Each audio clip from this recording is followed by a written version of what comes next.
যদি বিএনপির বিরুদ্ধে যায় খবর পত্রিকায় ছাপা হয় না।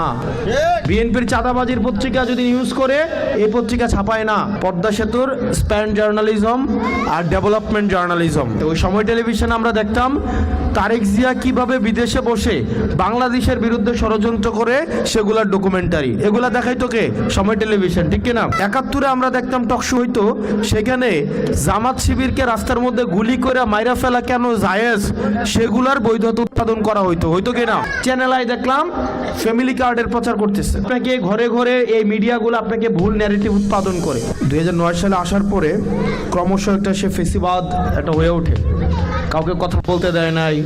মিডিয়াগুলোতে সারাদিন আপনার আমরা দেখছি কি পদ্মা সেতু স্প্যান জার্নালিজম, আজকে এত নম্বর স্প্যান, স্প্যানের অর্ধেকটা, স্প্যানের পুরাটা, 4 ভাগের পদ্মা সেতুর স্প্যান জার্নালিজম আর ডেভেলপমেন্ট জার্নালিজম, এগুলাই তো আমরা দেখছি গত আপনার প্রায় ২০০৯ সাল পরবর্তী সময়গুলো দেখছি না, দেখছি কি না?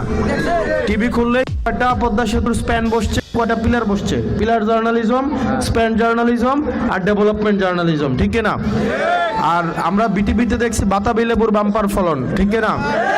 ঠিক না?